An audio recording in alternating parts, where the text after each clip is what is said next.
Previously on Sugarland.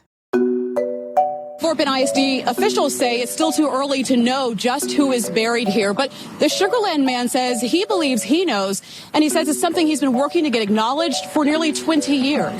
I have a dream that one day these free men of neglected and exploited souls would be recognized for their hard works and contributions for Sugarland. I know that it would be easier if I could just move on and not deal with the stress of having 40 people call me every time the school district gets a story in the paper and ask me like, oh, is this good? And then I got to be the person that's like, no, it's not good. They're still not DNA testing. They're still not willing to do that. The 500-page report that they put out shows they had access to a great deal more information than they had been sharing with us.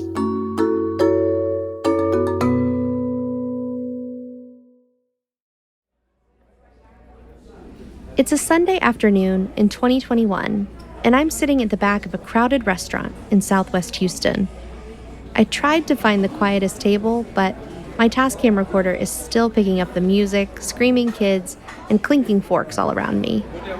For half a second, I consider moving to one of the tables on the empty patio, but it's September, and I'm not willing to risk a heat stroke.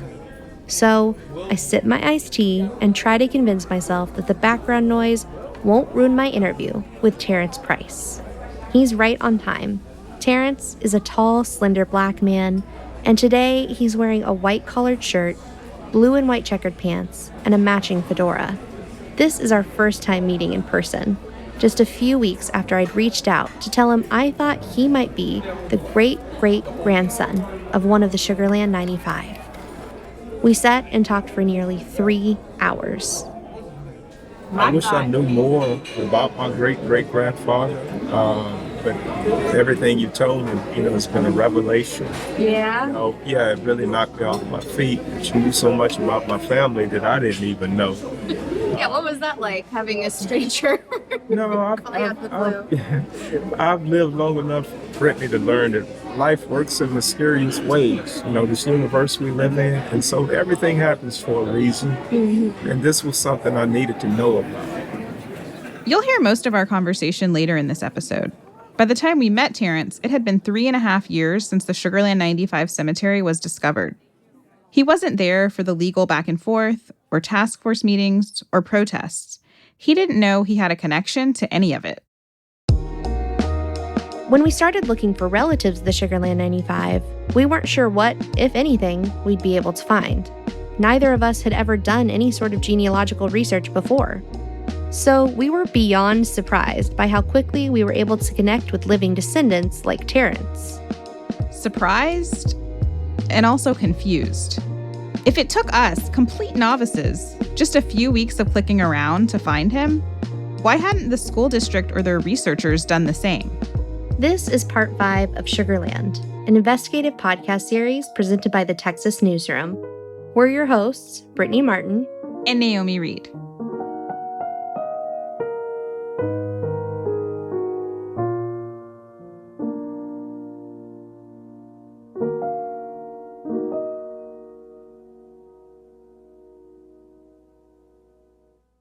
Let's back up just a bit to the fall of 2020. Reginald Moore had died just a few months earlier, and the school district had essentially done everything they had to do on the cemetery project. They'd funded the archaeological work, the reburial, and the 535-page report that detailed all the research that had been done. In September, they placed black tiles on each of the graves, reading Unknown Number 1, Unknown Number 2, and so on. The Texas Historical Commission, the state agency that oversaw the cemetery research, essentially gave the project its stamp of approval and called it done. The commission wasn't going to ask Bend ISD to do anything else. But the Sugarland 95 still hadn't been identified, which, according to Jay Jenkins, was one of the things Reginald Moore most wanted to see happen in his lifetime. Reggie wanted sweat equity. He'd always say reconciliation and reparations. And the reconciliation part is after the reparations part. Like, you can't reconcile without repairing. And they're skipping that step at the school district and trying to say, well, isn't it good enough that we're just talking about this? Because no one talked about this before. Isn't it good enough? And for some people, maybe it is. But it wouldn't have been for Reggie. Until we've identified those folks definitively, we can't memorialize them. Before the Sugarland 95 were reburied, some of their teeth and bone samples had been removed from their graves, but no DNA tests had been conducted. The school district's big report included 72 names of people who may be buried at the school, but they were no closer to matching those names to bodies or finding their living relatives. And the school district said they weren't going to pay to do any of that. I don't think the school district is authorized to spend money doing DNA matches on bodies found on their property. This is Fort Bend ISD's attorney, Robert Scamardo. It's so outside of the scope of what a public school district is supposed to do with the money it has. Yeah. Just to say, oh, well, this is a good thing. This is a noble thing, a right thing to do. We'll just go and spend X number of dollars. We recognize the value morally, but legally, we are not in a position to do that. So that's when a different group stepped up, one you've actually met before. My name is Rain Clark. I'm with Principal Research Group, and our group is the group that conducted exhumation and bioarchaeological analysis. And I come before you today to introduce us as the group that is conducting further research into the ancestry, descendancy, and identity of the Sugarland 95. You've already heard from Rain Clark a few times throughout this series. The company he worked for monitored construction on the James Reese Career and Technical Center way back in 2017 and left without finding any of the graves. And he was the one Fort Bend ISD called in February of 2018 when the first bones were discovered. He hired bioarchaeologist Katrina Banks Whitley and gave that rousing speech on DNA testing. The speech that inspired Sugarland's city manager and the task force to support that work. Rain was a major player in the Sugarland 95 story from the beginning, but he became arguably even more influential after the bodies were reburied. Dr. Katrina Whitley and I formed a group to fund the DNA extraction, the community outreach, as well as the genealogical study that will allow us to not only find descendants of the men that were buried there, but also so that we can give their names back. They proposed to do all this work under a new name, the Principal Research Group. Because there was a group of principal researchers doing this work throughout this project. Rain is the chairman, Katrina is the chief analyst. Then there's Abigail Fisher, she's COO and analyst, and Dr. Helen Graham, director of genealogical research for our group. All four of them worked on the cemetery project and helped write that long final report. But according to Abby Fisher, we felt we weren't done. We had more to do. The school needed to be built. Kids needed to go to the school. Life needed to move on for Bend ISD, but we were not quite ready to move out. We weren't done. We're not done. So they applied for a new permit from the Texas Historical Commission. Fort Bend ISD was not funding it, but we believed that this part of the project was that important that we took it on ourselves to pursue it. Getting this permit from the Texas Historical Commission essentially meant that these four people, Rain, Katrina, Abby, and Helen, would be in charge of bringing the stories of the Sugarland 95 to light. Principal Research Group, or PRG for short, would fund the DNA test, find living relatives, and reconnect these men with their long-lost legacies. Having this permit put PRG in a position of great power. But one big question Brittany and I had coming into this project was, why this team? With the exception of Helen Graham, the other three are white, and they aren't local to the area. Perhaps most importantly, they don't seem to be experienced researchers of the African diaspora. Yes, they'd been there since the beginning, but did that make them the best ones for the job? The Texas Historical Commission seemed to think so. In Fort Bend County, construction projects like this, ones that have the potential to impact historic sites, were reviewed for the Texas Historical Commission by Bill Martin. At the time, he worked as a regulatory reviewer in the Commission's Archaeology Division. He's the one who signed off on Rain's proposals and reports throughout the project. Bill verified that Rain, his team, and Fort Bend ISD were all in compliance with state and federal preservation laws. Bill seemed really pleased with the work PRG had done so far. In fact, when Bill read the final 535-page report, he emailed Rain to say he was going to tell his bosses how great it was. Quote, "This is one of the best reports this agency has ever reviewed." That's what Bill told Rain in an email we obtained under the Texas Public Information Act. He called it the first report I've seen in years that I wanted to read every sentence. So it's no surprise that Bill and the Texas Historical Commission issued the new permit to PRG without hesitation. Under that new permit, PRG planned to conduct 3 studies that they said should tell us more about who the Sugarland 95 were. The first was the DNA work.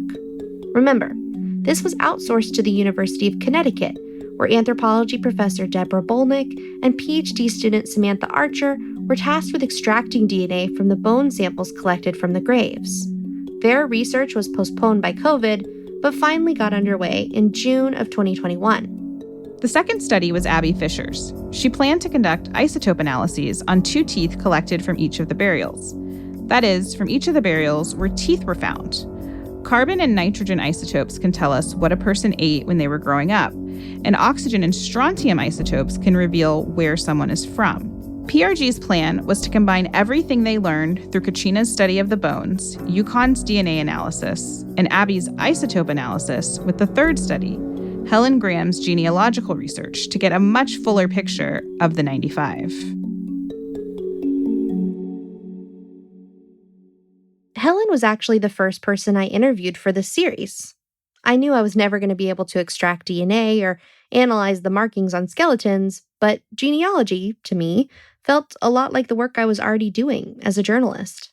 Searching public records, fact-checking, talking to strangers. So before we got started on our research, I went to Helen to find out as much as I could about what she'd done so far.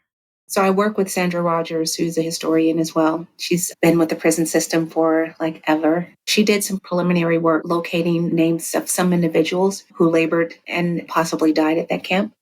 Sandra Rogers is the former curator of the Texas Prison Museum in Huntsville. She and Helen compiled the list of 72 men who died while unleased to the convict camps in the vicinity of the Sugarland 95 cemetery. What we've done so far is we've taken the names of the 72 that we've identified who have died at that camp, and we've started creating family trees for them on FamilySearch.org. FamilySearch.org is similar to Ancestry.com. They're 2 of many genealogical sites out there. Census records, death certificates, and all kinds of other documents are indexed on these sites, which makes them easier to search. That said, even well-indexed records aren't always straightforward. Helen realized pretty quickly that the names and locations of specific convict camps could change based on who owned the land and how many convicts they leased. We did locate possible living descendants for 2 of the 95, but when we vetted the names and the dates again, it's this individual died, but not when it was at Fort Bend, when the camp was located elsewhere. And so that's something that I've run into, and I hesitate. I don't want to contact anyone until we get that DNA analysis. To be totally honest, that surprised me. I was talking to Helen in April 2021, 3 full years after the cemetery was found, and she was telling me she hadn't contacted any possible descendants, nor did she plan to. Even when we find more descendants, we can't tell them which set of remains belongs to the family without the analysis. So I'm really, I don't want to contact anyone. I don't want to contact anyone at all until that analysis is actually done. From everything we've learned about engaging descendant communities, Helen's approach sounded almost backwards. You might remember Michael Blakey, who we spoke with a few episodes back. He was the physical anthropologist who led research on the African burial ground in New York. He told us that descendants should be the ones leading the research, not just hearing about it after the fact. But Helen told us that just wasn't possible in this case.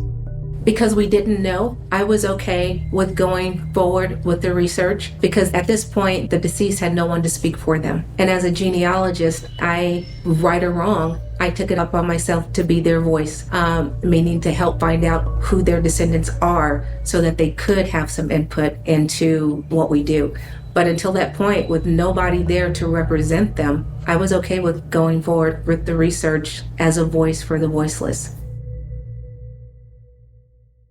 It's important to note that federal law only requires researchers to consult with descendant communities if the remains they're studying are Native American. That's because in 1990, Congress passed the Native American Graves Protection and Repatriation Act, NAGPRA for short. Many researchers we interviewed acknowledged NAGPRA's imperfections, but said it was a big step in the right direction, including Michael Blakey. The African Burial Ground and NAGPRA set standards of ethics far beyond what existed before. Though it's still not written into law, Blakey indicated it's now considered best practice to consult with the community when you're working on any culturally significant site, especially a cemetery.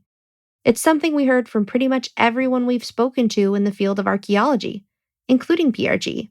Here's Abby. If Katrina or I had ever done a project without consultation, we would never be doing another project.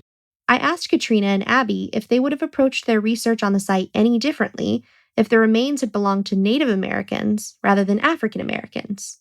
They said no. The way I go about all of my research and when I deal with all human remains, I treat it as though NAGPRA is in effect. You almost go above it. It's literally consultation. It's just, what would you like to know? What answers, what questions should we ask? You know what I mean? That's consultation. Consultation isn't just, I'm going to be digging up your ancestors. Do you want to be involved? Or, hey, I just did this research and, I found some really cool stuff you ought to learn about. Yet, no. Right. That's not how it works at all. Katrina said that consultation happened during the city task force meetings, some of which you heard earlier in this series. But we questioned whether or not that group was adequately representative. There was those early conversations about, I think we should do DNA analysis. Here's what we could learn from it. Katrina listed all kinds of things. And the people in the room were all like, yes, I vote for this. I'm not opposed. But there weren't there weren't that many people in the room, and there weren't that many Black people in the room. Katrina said that may be what the videos showed, but that wasn't the case. So you just could not see them. I was sitting on one side of the room and we were kind of in that rectangle. Well, behind the city manager, I can't remember who it was, that city official, there was a whole section of probably 50 African-American individuals that were there at that meeting. And so where I was sitting, I could see everyone and he couldn't see anyone behind him. And so I guess that must not be on the recording that they have, that there were at least 50 African Americans from the community that showed up for that task force that I was there for. Yeah, it looks like 6. It looks like very few people. Right. We usually wouldn't split hairs like this, but the task force was the only community group given any sort of say in how these remains would be studied. So, who exactly was at that meeting? I think it's important to clarify. Yeah, so looking back at the video, there were 20 people seated around the conference table, including the city manager and assistant city manager, who convened the task force. There were also 2 representatives from Fort Bend ISD and Rain and Katrina. So that's already 6 of the 20. Of the other 14 people, only 3 of them were Black, including Reginald Moore. Okay, and Katrina said there were 50 other Black people off camera sitting around the sides of the room. Right, but like I said, it didn't look like that many.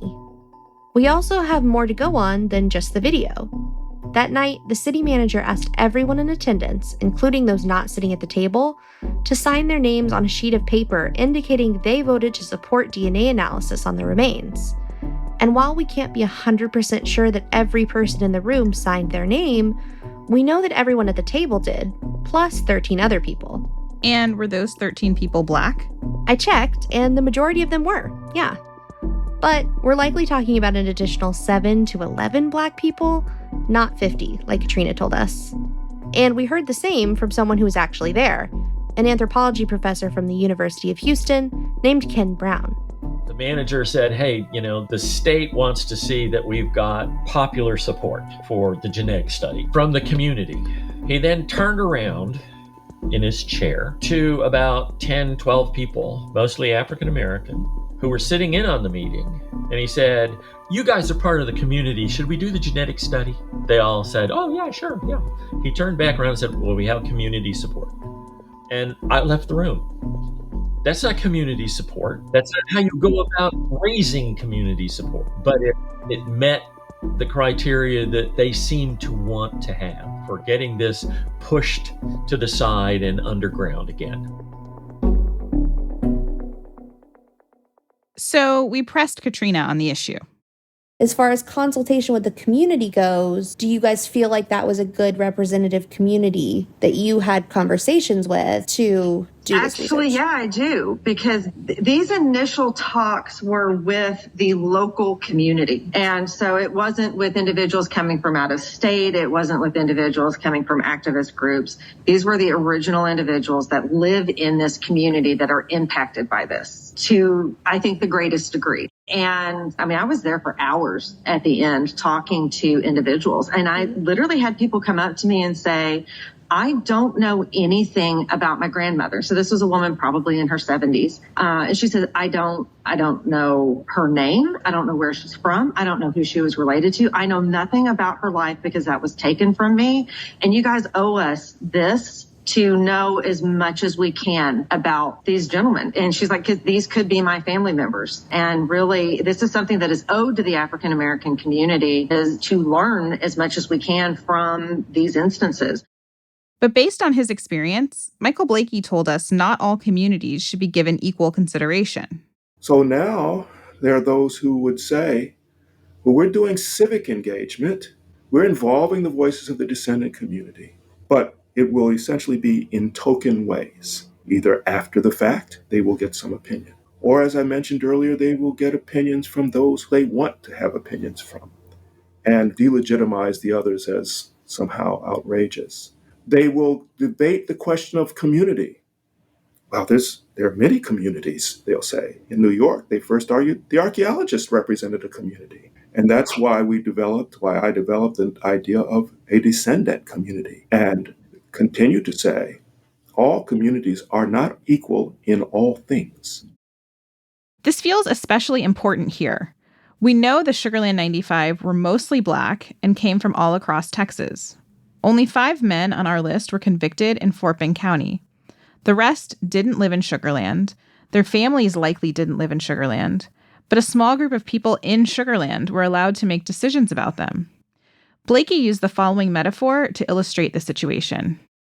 Only the family determines when, where, and how a burial will take place. But you're happy to see the church congregation, and the neighbors come to the funeral and certainly not object to it and say, well, we must determine what the funeral is. But that's the kind of power grabbing and assumptions of entitlement that we see at these sites. All that being said, Naomi and I decided that if we managed to find possible descendants of the 95, we would give them as much information as we could. That way, if they wanted their voices heard before PRG's research was complete, they'd have the opportunity. So, I asked Helen if she would share her research in the family tree she'd created with us. What I have to give you, it's in the public domain. So, yeah, I don't have any qualms about that. We followed up with Helen after this interview to again ask if she could send us the family trees she was working on, but she didn't. So we essentially started from scratch.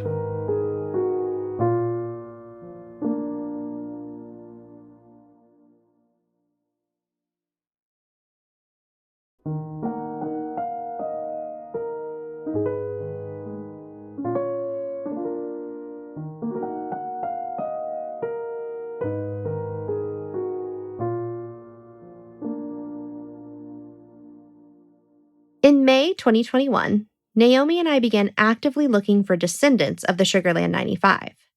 To get us started, I signed up for accounts with a few genealogy and archival sites. My plan was to plug in all 72 names and just see what I could find. You may remember that when the bodies were first discovered, the school district and the Texas Historical Commission put out a call to the public asking anyone who thought their ancestor might be buried on the school site to contact them. Yeah, and no one did. Right. Well, it didn't take long to realize why that might be the case. Texas's old prison records are available for free on Ancestry.com. So if you knew your ancestor was imprisoned, you might think to search through those records specifically. But if you didn't know, that information becomes a lot harder to find. That's because there are 2 records associated with each Texas prisoner. I started referring to them as the White Book and the Yellow Book, based on the colors of their pages. The White Book is the one you're most likely to come across on your own. It lists every convict's name, age, weight, height, and so on, along with their conviction date, crime, and the county where they were convicted. but it won't tell you which convict camp your ancestor was sent to. That information is in the Yellow Book. Right, which is an entirely separate record. If you manage to find it, the Yellow Book tells you when a prisoner arrived at each camp. But there's a catch. Unless you were familiar with all the convict camps in operation during the convict leasing era, this Yellow Book probably won't make much sense to you. The camp names are often abbreviated or hard to make out, and their locations aren't listed.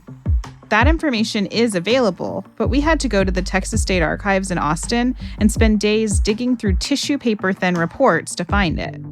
Oh, and adding either one of these records to your family tree on Ancestry.com automatically places your ancestor in Huntsville, Texas, where the main prison was located. So, regardless of where your ancestor was sent, you'd reasonably assume that they were in prison in Huntsville, not one of the dozens of convict camps scattered throughout the state. Long story short, it's not surprising no one came forward during that call to the public.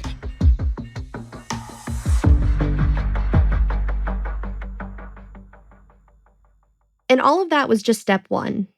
After that, we had to look for a record of the convict from before they were arrested. All this took a while to get the hang of, but we got there. And once we really started building out family trees, we turned to an expert to make sure we were on the right track. I am Nick Sheedy. I am a professional genealogist. I'm the lead genealogist for the PBS television show Finding Your Roots. Finding Your Roots is hosted by renowned Harvard scholar Henry Louis Gates Jr.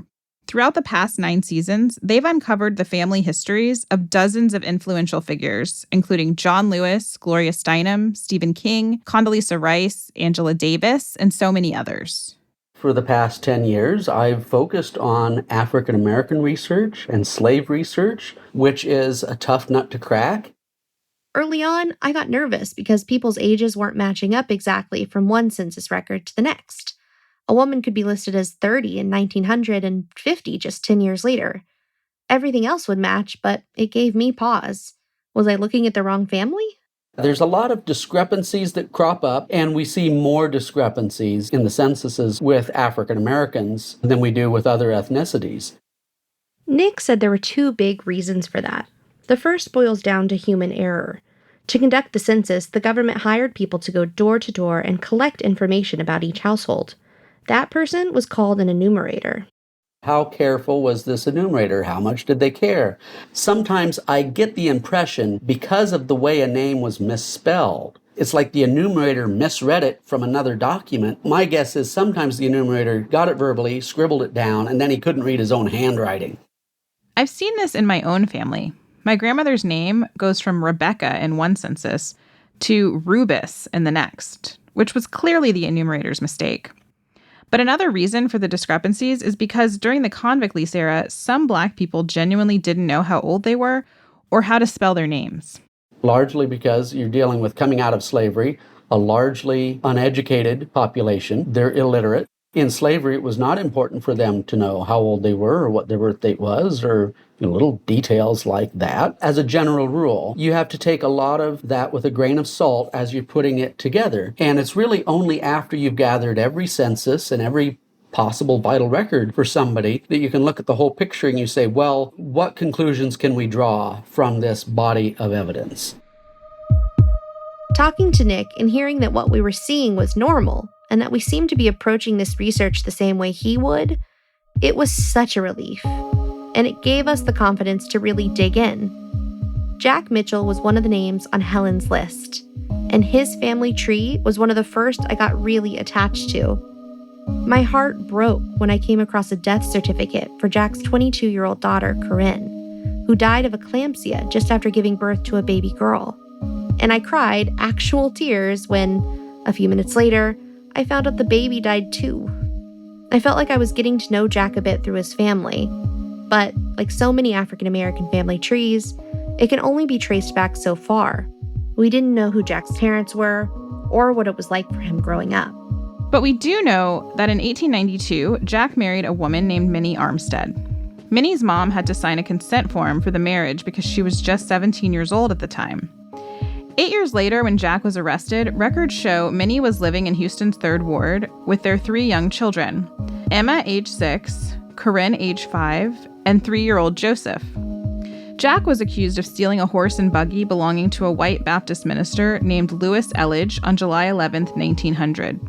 He pled guilty at his trial and was sentenced to 4 years in the state penitentiary. His intake form says he arrived at a convict camp in Sugar Land on November 1st when he was around 33 years old. His complexion was described as dark brown and his eyes and hair were black. The guards noticed that he had scars all over his body, including some from gunshots. He could read and write and had attended school for at least 2 years. He said he worked on a railroad back in Houston. Just 11 days after Jack arrived at the camp, he died, supposedly of pernicious malarial fever.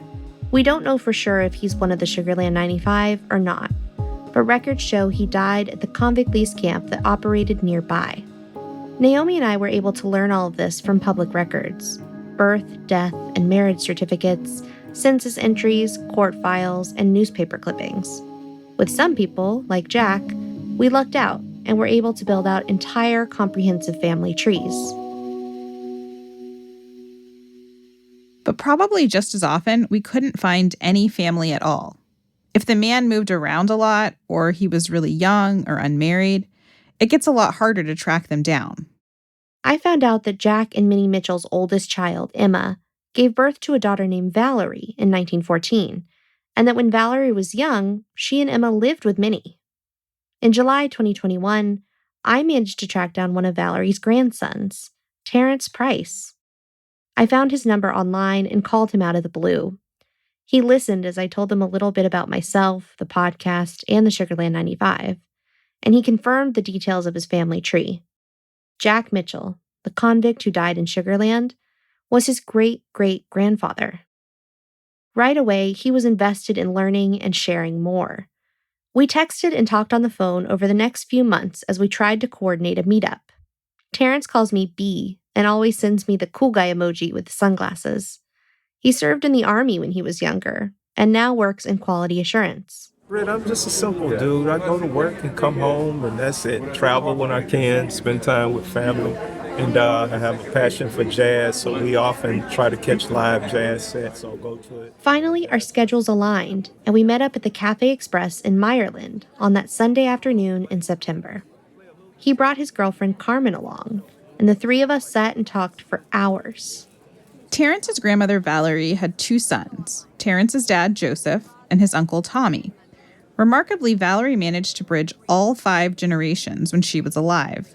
She lived with Minnie, Jack's wife, when she was little, and with Terrence just before she died. And all 5 of those generations lived in Houston's 3rd Ward. My grandmother passed when I was an infant. I never got to know her. I remember as a little boy, I would go with my dad to clean her grave. It was then that he would tell me little anecdotes about my grandmother as he was cleaning her grave. Even as I sit here talking with you, I can see it real clearly in my mind's eye. Valerie died 5 months after Terrence was born, but he grew up hearing stories about her. She lived with my dad and my mom around the time I was born and afterward, before she passed on. I do know that she played the piano. And I do know that my mother says I have hands exactly like hers, even with bent pinky. Terrence's father, Joseph Price, was born in 1934 and came of age during the time of segregation, Jim Crow, and Martin Luther King Jr. Knowing my father, he probably knew this history, and it's just something he kept to himself. I like people are like that. We bury things and we just, you figure there's nothing you can do about it. It's ancient history, whatever, and so you just bury it and you move on. You just move on, and so that may have been one of the things he did, moved on. Terrence's story is all too familiar. My father keeps so much from us regarding his family's history, especially if it is something he might deem embarrassing or bad. This is so common in the Black community. Issues of respectability and self-preservation take priority. For a community that has been exploited and defamed for centuries, we often choose to protect our stories and our image, even if some history is lost in the process. Terrence told me his father died in 2016, and until we talked, Terrence said he'd never heard anything about his great-great-grandfather Jack, convict leasing, or the Sugar Land 95. Just when you know this, happened to one of your ancestors. It's deplorable. Again, what can we do? I wish I had a picture of him to at least see what he looked like. In my mind's eye, it's almost like I can kind of etch him out. If I had to sit down with a piece of paper, I feel like I could almost sketch him out. And if I wasn't accurate, I'd be close. Or what he may have looked like, just based on my dad and the pictures I've seen of my grandmother, Valerie. Yeah. I asked him if he was upset that no one had reached out to ask how he would have liked to see his great-great-grandfather memorialized.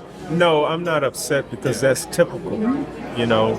Just like we bury things, they bury things and hide things too, and you move on. And until someone brings it to your attention, you just won't know. So I'm just grateful that you taught me something about my family I did not know, about an ancestor I had that I can identify by name, And so if I'm offering a salutation to the ancestors, I can call them by name.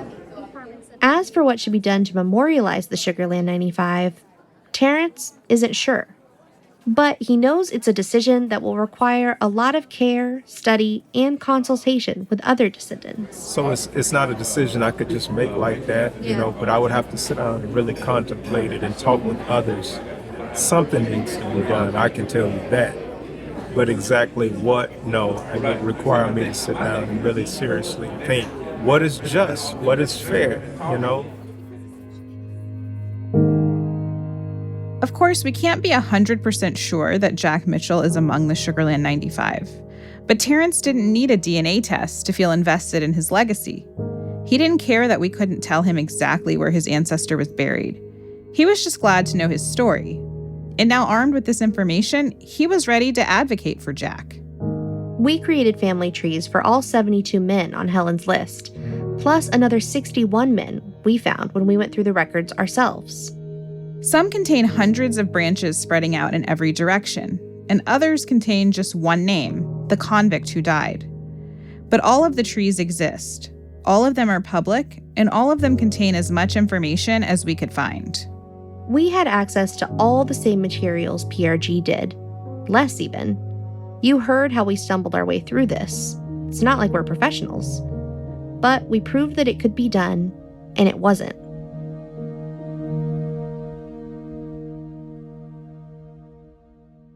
Next time on Sugarland. One would think that it would be totally obvious that Katrina and I should have reviewed and agreed to this proposal prior to its submission. The genealogical work, it's coming out of my pocket. Were you hired initially by the school district? Appointed. I was never hired. So they never paid you? PRG does not own the remains. They don't have like a non-compete here. Like, you can't do that, no. They're the ones that hold the permit with the Texas Historical Commission. But in reality, have they been involved at all? Well,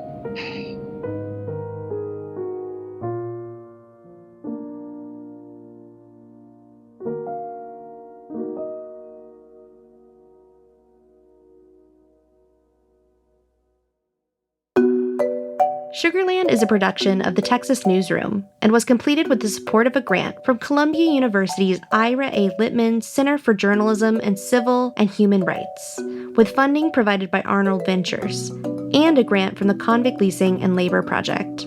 Sugarland is written and reported by Brittany Martin and Naomi Reed. Our editor is Rachel Osier Lindley. Engineering and sound design by Jacob Rosati. Fact-checking by Billy Brennan. Audio editing by Bennett Smith. Music by Jerron Marshall. Recording engineering by Jake Perlman. Production help from Rafa Fariha. Special thanks to my best friend, Hannah Babbage, who graciously took on the role of lead genealogist for our podcast.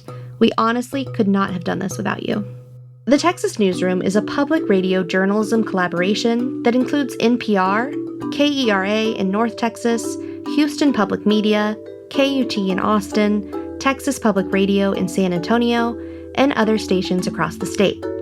Corey McLagan is the statewide managing editor. The Texas Newsroom received support for Sugarland from Frontline's local journalism initiative, which is funded by the John S. and James L. Knight Foundation and the Corporation for Public Broadcasting. Visit sugarlandpodcast.com to learn more about everything we discuss in this series.